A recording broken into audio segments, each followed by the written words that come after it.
सुश्री वर्षा गायकवाड़ 2 दिन तक। सम्मानीय अध्यक्ष महोदय, मैं रेल मंत्रालय पर चर्चा में बोलने के लिए खड़ी हूँ और आपने मुझे इसके बोलने के लिए अवसर दिया। मैं आपका सबसे पहले तो बहुत सारा धन्यवाद व्यक्त करना चाहती हूँ। रेल हम भारतीयों के लिए सिर्फ एक यात्रा का साधन नहीं है सम्मानीय अध्यक्ष महोदय, वो हम सब के लिए यादों से जुड़ी है, हम सबके जरूरतों का हिस्सा है और भारतीय रेल हम सबका जीवन का अविभाज्य अंग है। हम सम्मानीय अध्यक्ष महोदय देखते हैं कि बड़े पैमाने पे जब चर्चा होती है तो हमने देखा है ये जो सरकार है नामकरण करने में बहुत बड़ी होशियार है और बहुत बड़े बड़े नाम देती है। इस बजट को भी रिकॉर्ड बजट का नाम देने का जो है रेल मंत्रालय का काम इस सरकार ने किया है। हमने देखा निपुण भारत, विकसित भारत, आत्मनिर्भर भारत, अलग अलग नाम, make in India, startup India, अलग अलग नाम देने का काम इस सरकार के माध्यम से होता है। लेकिन सम्मानीय अध्यक्ष महोदय, अगर हम जमीनी हकीकत की बात करें तो इस बजट को मैं ये कहूंगी ये रिकॉर्ड बजट नहीं है, ये पूरी तरह से जो है ये फेल बजट है। ये मैं आपके माध्यम से सबसे पहले कहना चाहती हूँ। आज इस बजट में बड़े बड़े आंकड़ों को बताया गया है, बड़ी बड़ी नई ट्रेन की घोषणाओं की बात की गई है, लेकिन अगर आप बुनियादी स्तर पे, अगर जमीनी स्तर की आप बात करें तो कोई भी समस्या को इसने सॉल्व नहीं किया है। आज भी वो समस्या बजट फेल थोड़ी होता है, कोई बजट फेल नहीं होता। तो मैं अध्यक्ष महोदय आपसे आप मुझे संरक्षण दे, आप मुझे संरक्षण दे जी। तो बुनियादी ढांचे के ऊपर मैं बात करना चाहती हूँ। मैंने देखा जब भी मैं संसद में आई तब से मैं देख रही हूँ, मुझे ऐसा लग रहा है हर चीज जो है 2014 के बाद से ही हुई है। जैसा आप सबको मालूम है, जब भी हम चर्चा करते हैं तो भारतीय रेल का उगम भी अगर 2014 में आप लोग कहेंगे, जैसे किसी सदस्य ने कहा था कि स्वतंत्रता की जो है 2014 से हुआ है, तो मुझे ये कहना पड़ेगा कि तथागत गौतम बुद्ध ने कहा था सूर्य, चंद्र और सत्य ना कभी छुपा है ना कभी छुपेगा। तो ये सत्य बिल्कुल सामने आएगा। तो आप कितना भी इसको रिकॉर्ड ब्रेक आपका बजट कहिए, लेकिन बिल्कुल ही आपका रिकॉर्ड ब्रेक बजट नहीं है, ये आपका फेल बजट है। ये कैसे, मैं सम्मानीय अध्यक्ष महोदय आपको बताना चाहती हूँ। 2.5 लाख करोड़ का बजट है और वो भी कैपिटल एक्सपेंडिचर है। मैं इसमें एक चीज बताना चाहती हूँ, अंग्रेजी में एक कहावत है, devil is in the details. इसका मतलब क्या है सम्मानीय अध्यक्ष महोदय? इस बजट के आप अगर प्रावधानों को देखेंगे तो आपको रेल का पूरा बजट अगर आपने देख लिया तो आपको पता चल जाएगा कि 8,20,000 करोड़ बजट है, जिसमें से 2,55,000 करोड़ रुपया जो है ये बजट भारत सरकार की बजटरी सप्लाई से के माध्यम से रेलवे को मिला है। और जो बाकी का बजट है, जो 5,65,000 करोड़ रेल का बजट है, जो उन्होंने अपने रेवेन्यू से जोड़ा है। तो इसका मतलब आप क्या समझ रहे हैं कि भारत सरकार ने रेलवे मंत्रालय को कितनी मदद की है? भारत सरकार ने रेलवे मंत्रालय को जो सपोर्ट किया है वो लगभग जो है 25% करने का काम जो है भारत सरकार ने किया है। तो रेलवे अपने आप ही चलने का काम कर रही है, रेलवे मंत्रालय खुद अपना रेवेन्यू बढ़ाने का काम कर रहा है। और मैं आश्चर्य की बात यह बताना चाहती हूँ सम्मानीय आपको कि इसमें जो कैपिटल एक्सपेंडिचर आया है, जो पिछले साल का कैपिटल एक्सपेंडिचर था और इस साल के कैपिटल एक्सपेंडिचर को आप कंपेयर करेंगे तो 1 रुपया भी सम्मानीय अध्यक्ष महोदय इसमें बढ़ाया नहीं गया है। तो ये बजट किसके लिए आप कहते हैं कि रिकॉर्ड ब्रेक बजट है? ये मेरा सबसे पहला कहना है। रेल हमारे सबके जीवन की क्या है? जीवन रेखा है। हम सुबह से शाम जो है इसको मानते हैं क्योंकि इससे हमारा जीवन चलता है। लेकिन आज क्या परिस्थिति है? आज ये परिस्थिति है कि जो हमारी जीवन रेखा है वो आईसीयू में भर्ती है और जो है वेंटिलेटर पे चल रही है। ये दुर्भाग्यवश हमारी जो है रेल की अवस्था इन्होंने करने का काम किया है। अगर अध्यक्ष महोदय मैं आपको बताऊं, ऑपरेटिंग रेशियो अगर आप देखेंगे तो 98.43% है, इस तक पहुंच गया है। तो आपको मैं इसका मतलब बताना चाहती हूँ, इसका मतलब है कि रेलवे जितना पैसा कमाती है उतना पैसा वो खर्च करने का काम करती है। यहाँ पे मुझे आपको एक कहना पड़ेगा, एक मैं कहानी बताना चाहूंगी। एक इंसान पूरा महीना काम करता है, पूरा महीना काम करने के बाद सैलरी लाता है, सैलरी को जो है पूरा खर्च कर देता है और अपने ईएमआई भरने के लिए उधार लेता है और फिर जोर से कहता है कि मैं आत्मनिर्भर हूं। वैसी ही अवस्था इस रेलवे की हुई है। सम्मानीय अध्यक्ष महोदय मैं यहां से बताना चाहती हूँ। सम्मानीय अध्यक्ष महोदय, मेरा दूसरा जो मुद्दा है वो है रेलवे की वित्तीय सेहत के बारे में। अब इनकी सेहत की भी हमें चिंता करने की बहुत सारी जरूरत है। अगर सम्मानीय अध्यक्ष महोदय आप आज इनकी वित्तीय सेहत देखें तो आपको पता चल जाएगा 2022 और 2023 में रुपए जो है 4,300 करोड़, मतलब 4,300 करोड़ का जो है इन्होंने लक्ष्य रखा था, लेकिन इनको मिले कितने रुपए? 3,400 करोड़ रुपए, मतलब 900 करोड़ का इनका नुकसान हुआ। 2023 और 2024 की बात करें तो इनका बजट था 3,000 करोड़, इनको मिले कितने? 2,943 करोड़ रुपए इनको मिले। इसका मतलब इनका नुकसान 57 करोड़ का हुआ। 2024 और 2025 की बात करें तो इनका जो था वो बजट का लक्ष्य था 3,000 करोड़। ये जनवरी 2025 तक ये 760 मतलब 767 करोड़ का हो गया, मतलब 767 करोड़ का हो गया है। तो आप समझ सकते हैं ये साल का इनका जो लक्ष्य है 2025 का 26 का, ये उनका लक्ष्य 3,000 करोड़ का है। अगर आप पिछला रिकॉर्ड पर देखें तो ये हर बार नुकसान में गए हैं, हर बार इनकी कमाई जो है वो गिरी है। तो मेरा इनसे ये सवाल है कि ये चमत्कार कहां से होने वाला है? ये अचानक ऐसी कौन सी जादू चलने वाली है कि इनके बजट में जो है ये पैसा जो इन्होंने लक्ष्य रखा है ये पाने वाले हैं? क्या ये रेल मंत्रालय खुद कमाने वाला है या ये रील के माध्यम से होने वाला है? हम रील देखते सम्माननीय अध्यक्ष महोदय रेलवे डिपार्टमेंट की। अब मैं इनकी जरा रेलवे की कमाई की हाल भी आपको बताना चाहती हूँ। सम्माननीय अध्यक्ष महोदय, रेलवे की जो कमाई है 2025 और 2026 में कुल अनुमानित राजस्व रुपए 3,041.31 करोड़ की है। अगर पिछले 3 साल में अगर सम्माननीय अध्यक्ष महोदय आप देखें तो ये 3,041.31 करोड़ उसी दाम पे स्थिर है। सम्माननीय अध्यक्ष महोदय, इसमें सबसे क्या है, इसमें यात्री किराया देते हैं। यात्री कितना किराया देते हैं सम्माननीय अध्यक्ष महोदय? 92,800 करोड़ रुपए। लेकिन इनकी सबसे बड़ी आमदनी कहां से आती है? ये सबसे बड़ी आमदनी आती है माल ढुलाई से। 1,88,000 रुपए करोड़ जो इनको मिलता है वो माल ढुलाई से मिलता है, और ये खुद रेलवे भी एक्सेप्ट करता है। अगर इनका इनकम का कोई सोर्स है और इनका बिजनेस अगर किसी चीज से चलता है तो माल ढुलाई से चलता है।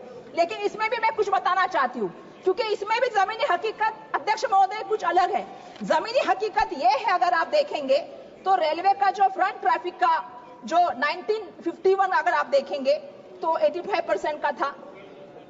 1991 में 85 से वो 60% तक आ गया। 2022 में वो 60% से 27% पे आ गया।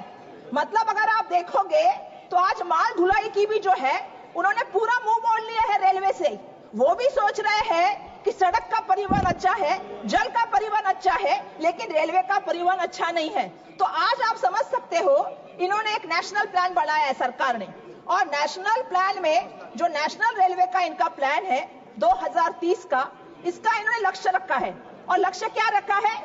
45% इसको बढ़ाना है। अगर आप पिछले सालों का रिकॉर्ड देखें 91 से लेके अब तक 1951 से अब तक का, तो जो 85% का था वो अभी 27% तक आ गया है। अब ये बात कर रहे हैं कि 2030 में हमें 45% जाना है। तो मेरा ये कहना है कि आप कैसे कर सकते हो, इसके बारे में भी मुझे आपसे पूछना है। आज मैं रेलवे मंत्री को इस माध्यम से प्रश्न पूछना चाहती हूँ। मैंने तो रेलवे का हाल देखा। रेलवे का हाल तो आजकल ऐसा चल रहा है कि हम देख रहे हैं कि वह अकेली दौड़ रही है फिर भी दूसरे नंबर पे चल रही है।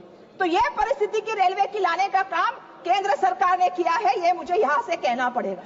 पिछले 11 सालों में मैंने एक देखा है, पिछले 11 साल का मेरा अनुभव ये रहा है कि सरकारी कंपनियां को घाटे में दिखाओ, घाटे में दिखा के आहिस्ता आहिस्ता बंद करो और आहिस्ता आहिस्ता अपने मित्रों के हाथों में दो।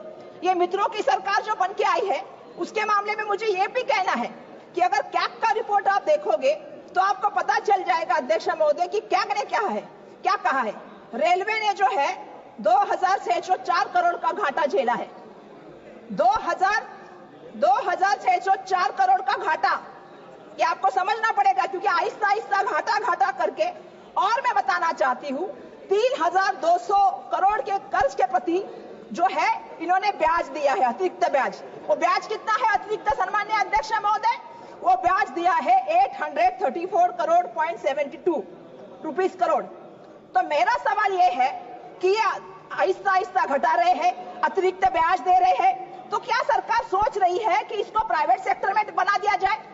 देखिए हमारा अनुभव ऐसा रहा है कि BSNL खत्म हो गई, MTNL खत्म हो गई, एयर इंडिया खत्म हो गई, एयरपोर्ट खत्म हो गए, पोर्ट खत्म हो गए, आहिस्ता आहिस्ता करके सब मित्रों को गए। आने वाले दिनों में रेलवे भी जो है वो मित्रों को जाएगी क्या, और इसको हम ये भी कह सकते हैं कि निजी हाथों में बेची जाएगी क्या, ये भी तो एक बड़ा षड्यंत्र इस माध्यम से नहीं है ना। ये मैं यहाँ पे अध्यक्ष महोदय आपके माध्यम से पूछना चाहती हूँ। अध्यक्ष महोदय, मैं कहना चाहती हूँ, ट्रेन हमारे लिए सिर्फ एक धातु नहीं है, ट्रेन हमारा दिल है, तेल हमारी धड़कन है, और ट्रेन हमारी जान है, रेल हमारी जान है। आज अगर हम बात करें, एक गांव से मजदूर दूसरे गांव में अपने परिजनों को छोड़ के जाता है ट्रेन के माध्यम से अपने पेट पालने के लिए। अगर छात्रों की बात करें, एक छात्र अपना गांव छोड़कर पढ़ने के लिए जाता है। अगर हम बात करें यात्रियों की, तो मैं बताना चाहती हूँ कि लोग आज त्योहार में अपने घर परिवार से मिलने के लिए ट्रेन का इस्तेमाल करते हैं। कुंभ की बात करें तो महाकुंभ में आपको मालूम है कि करोड़ों लोगों ने ट्रेन से जो है प्रयागराज पहुंचने की कोशिश की है। तो मैं ये कहना चाहती हूँ, जब हम ट्रेन के साथ इतने जुड़े हुए हैं, लेकिन आज ट्रेन की परिस्थितियां क्या है सन्माननीय अध्यक्ष महोदय। आज लोगों को जो डब्बा होता है, जो यात्री डब्बा होता है, जनरल डब्बा होता है, उसमें जो है जानवरों की तरह घुस के जो है खड़ा होने पे मजबूर किया जाता है। ये सबसे बड़ी सन्माननीय अध्यक्ष महोदय ये बहुत गलत बात हो रही है। हम देखते हैं एसी कोच में कभी कभी क्या होता है, हम एसी कोच में हम गाड़ी में जा रहे थे, हमने देखा ऊपर से पानी टपकता है, पीने के लिए पानी नहीं मिलेगा, पर एसी कोच में जो है ऊपर से पानी टपकता मिलेगा। 12-12 घंटे आपको ट्रेन के लिए इंतजार करना है, बैठने की व्यवस्था नहीं है, खाने की व्यवस्था नहीं है, पीने की व्यवस्था नहीं है। सन्माननीय अध्यक्ष महोदय, प्लेटफॉर्म पे क्या है, प्लेटफॉर्म पे गंदगी के बड़े से बड़े जो है अंबार खड़े हैं। सुरक्षा की बात हम क्या करें, सुबह हमारी लड़कियां ट्रेन में गई थी 7 बजे, उसके ऊपर बलात्कार हुआ, तो सुरक्षा की व्यवस्था क्या है। सन्माननीय अध्यक्ष महोदय, मैं एक बात पूछना चाहती हूँ, जहां भीड़ भाड़ के स्टेशन होते और जहां भगदड़ मच के मौत होती है, दिल्ली की घटना को आप देख लीजिए अध्यक्ष महोदय, दिल्ली की घटना को हम देखते हैं, भीड़ भाड़ हो गई, लेकिन रेलवे प्रशासन के अधिकारी बचाव यंत्रणा का काम छोड़ के, बचाव कार्य छोड़ के सरकार को बचाने में जुड़े हुए थे। हमारी बात पत्रकारों तक नहीं जानी चाहिए, हमको उसको नकारना है, हमको इसको बोलना नहीं है, हमको इसको छुपाना है। यह बचाव कार्य रेलवे के प्रशासन के माध्यम से चालू था। आनंद फानन में रात को मुआवजा दिया गया, जिनकी मौत हुई, जो घायल हुए, जो आहत हुई, उसका कोई भी जो है सन्माननीय अध्यक्ष महोदय बात लोगों के सामने नहीं आई। हमने अयोध्या स्टेशन में देखा, हमने प्रयागराज स्टेशन में देखा, ये क्या चल रहा है, ये सब क्या चल रहा है, ये मैं आपके माध्यम से पूछना चाहती हूँ सन्माननीय अध्यक्ष महोदय। जब वक्त आता है तो खुद की पाट तपतपाते हैं, जो वक्त आता है तो रील बना के डालते हैं, और जब ऐसा समय आता है तो चुप्पी क्यों साधते हैं, ये भी मेरा इनके माध्यम से सवाल है कि इनको इस पे भी बोलना पड़ेगा सन्माननीय अध्यक्ष महोदय।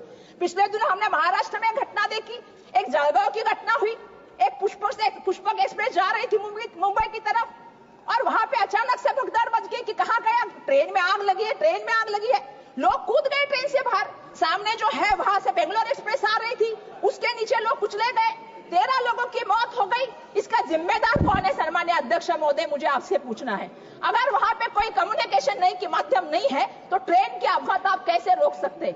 आज अगर बात करें प्लेन में, आप देखेंगे कि कभी हवा का दबाव हो गया, टर्बुलेंस आ गया, तो हवा का दबाव कम हुआ तो आपके ऑक्सीजन मास्क आते हैं, टर्बुलेंस आ गया तो आपको सीट बेल्ट की बात आती है, कोई आपसे कम्युनिकेट करता है। लेकिन ट्रेन में जब घटना घटती है तो आपसे कम्युनिकेट कौन कर सकता है, ये भी मेरा सवाल है। सन्माननीय अध्यक्ष महोदय, हमारे परेल में एक घटना हुई, प्लेटफॉर्म पे चर्चा हुई, प्लेटफॉर्म में एक अफवाह फैली और लोग भागते भागते गए, एक दूसरे के ऊपर चलते गए। ऐसी घटनाओं में जो मौत होती है उसका जिम्मेदार सरकार को रहना चाहिए, ये मेरा यहाँ से सन्माननीय अध्यक्ष महोदय कहना है। सन्माननीय अध्यक्ष महोदय, मेरा आपके माध्यम से और भी कहना है कि 2024 में 8 महीने में कितने अपघात हुए, 29 ट्रेन के दुर्घटनाएं घटी है, कितने लोगों की यात्री की मौत हुई, 313 यात्रियों की मौत हुई, 4 रेलवे कर्मचारियों की मौत हुई। आज रेलवे की हालत ऐसी है, अगर आप देखोगे तो मैं आपको बताना चाहती हूँ कि हमने देखा बहुत सी जगह पे हुआ, बालासार में, सब जगह पे, बड़ी बड़ी जगह पे, पश्चिम बंगाल में बहुत जगह पे बीच में हुआ दुर्घटना। कुछ तो सीखना पड़ेगा। आप सुरक्षा कवच की बात करते हैं, मंत्री महोदय भी है नहीं, मंत्री महोदय ने सुरक्षा कवच की बात की। हमें तो लगा था सुरक्षा कवच ट्रेन के लिए आएगा, लेकिन दुर्भाग्यवश सुरक्षा कवच तो मंत्री महोदय को देने का काम हुआ है। अरे आप कुछ तो भूतकाल से भी सीखिए, लाल बहादुर शास्त्री साहब से भी तो कुछ सीखिए। जब दुर्घटना हुई थी तो खुद जिम्मेदारी लेके लाल बहादुर शास्त्री साहब ने रिजिग्नेशन दिया था, लेकिन ये मंत्री महोदय ऐसे हैं, इनके 11 महीने के कार्यकाल में 29 रेल के एक्सीडेंट हुए हैं, फिर भी इसके टस से मस होने का काम नहीं करते। ये सबसे बड़ी बात मुझे यहाँ पे कहनी है।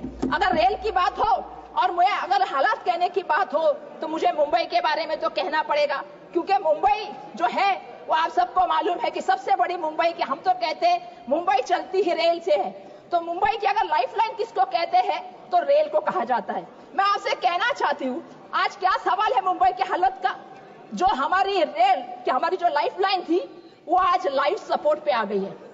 मेरा मंत्री महोदय नहीं है, नहीं तो मैं मंत्री महोदय को आह्वान करना चाहती थी, चलिए मेरे साथ सुबह 7 बजे चर्चगेट स्टेशन के बाहर, चलिए आप विरार से चर्चगेट आइए, आप कल्याण से सीएसटी आइए और शाम को वापस मेरे साथ उसी ट्रेन में चलिए।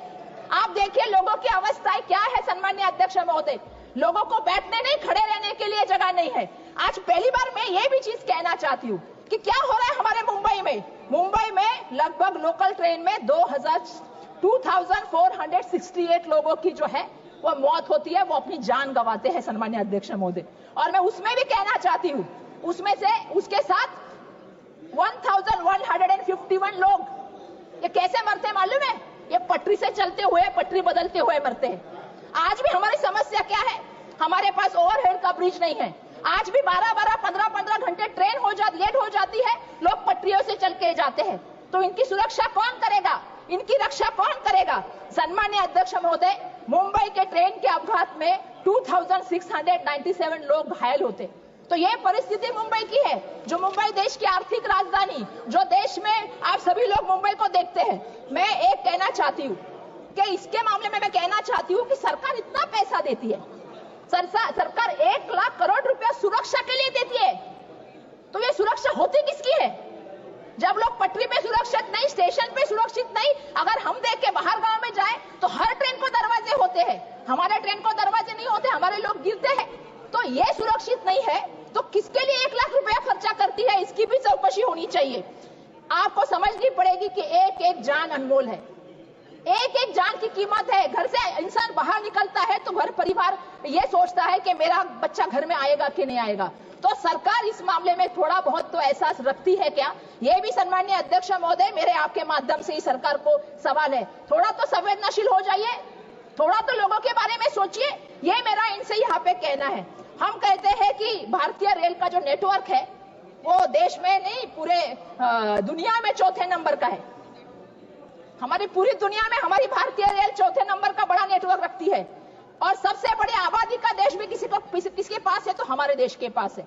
लेकिन आज क्या परिस्थिति है सम्माननीय अध्यक्ष महोदय? परिस्थिति ऐसी है, 140 करोड़ लोग हैं हमारे देश में और ट्रेनें कितनी है? 13,000।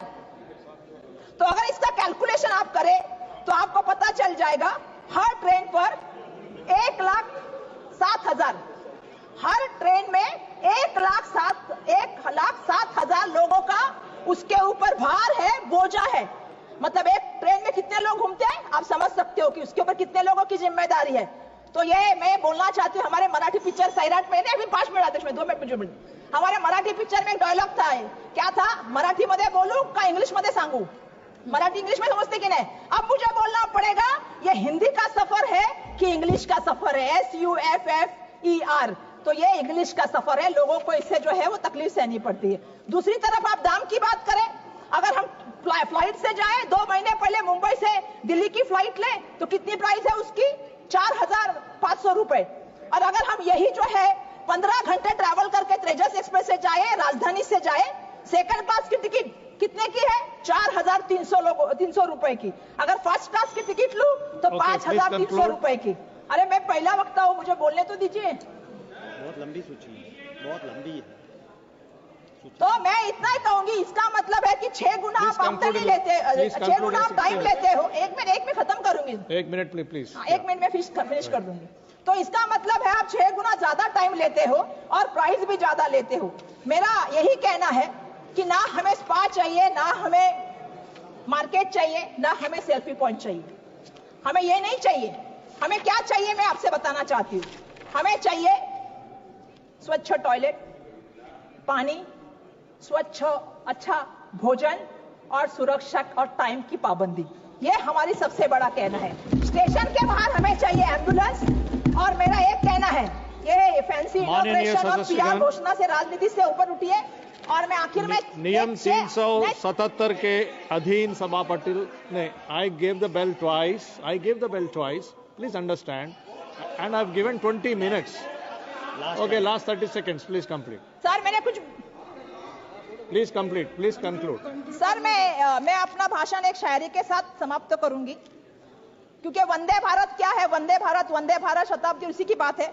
तो वंदे भारत पे मत आंको रेलवे की तस्वीर, वंदे भारत पे मत आंको रेलवे की तस्वीर, जनरल डब्बे की हालत देखो बहुत है गंभीर, सफाई सुरक्षा सुविधा सब अधूरी है यहाँ, झूठे प्रचार से नहीं बदलेगी रेलवे की तकदीर। धन्यवाद।